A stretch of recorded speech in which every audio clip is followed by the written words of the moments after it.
Today we are making chicken cutlet. Chicken cutlet बना रहे, शामी कबाब। इसको ठंडा हो जाने के बाद इसको ग्राइंड करना। इसको ठंडा हो जाने के बाद इसे ग्राइंड कर लेंगे।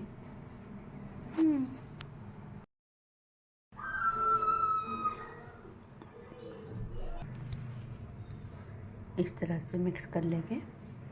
उसके बाद इसके पैटीज बना लेंगे।